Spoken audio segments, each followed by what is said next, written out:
Merci beaucoup, professeur. Nous poursuivons avec la troisième image. Alors ici, c'est une image qui a fait couler beaucoup d'encre et des salives.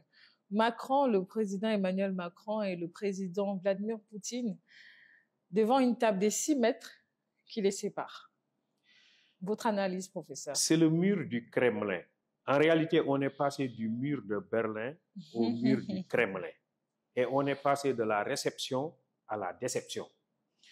En réalité, c'est une rencontre qui met l'accent sur l'éloignement et qui nous montre quelque part il y a un mur.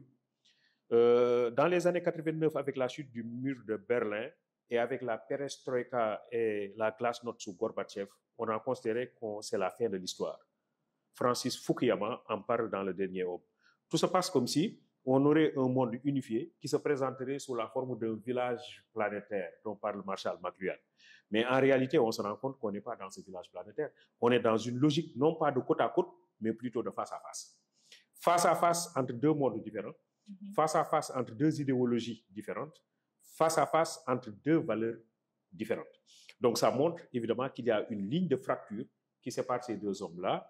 Là, il n'y a pas de communication, c'est plutôt des monologues simultanés. C'est-à-dire que chacun parle et se parle à lui-même, mais ne parle pas à son interlocuteur. Et pour moi, pourquoi c'est important? C'est que, regardez, ce type d'image-là, il est inconcevable et inenvisageable de le trouver en Afrique, ce type d'image. C'est-à-dire qu'en Afrique, on peut être des ennemis, on peut ne pas s'entendre, on peut ne pas s'apprécier positivement, mais on reste parents quand même.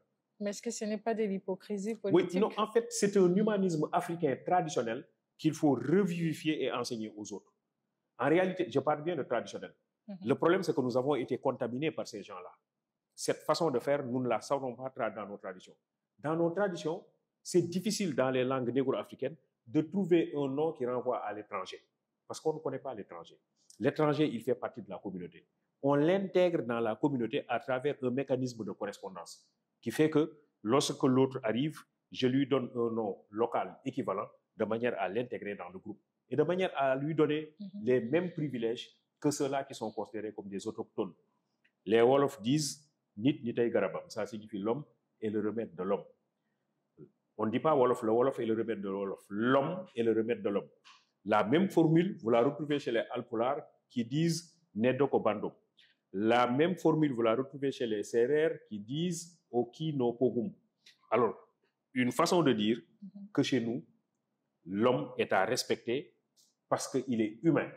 Et on ne se contente pas seulement de respecter l'homme, on va jusqu'à respecter le vivant tout court, c'est-à-dire tout ce qui est créé par Dieu. C'est pour cette raison que dans nos cosmogonies négro-africaines, on respecte l'eau, on respecte la terre, on respecte les plantes, on respecte les animaux, mais à plus forte raison, l'homme. Donc je crois que nous avons quelque chose à enseigner aux autres. C'est cet humanisme traditionnel. Vous avez raison.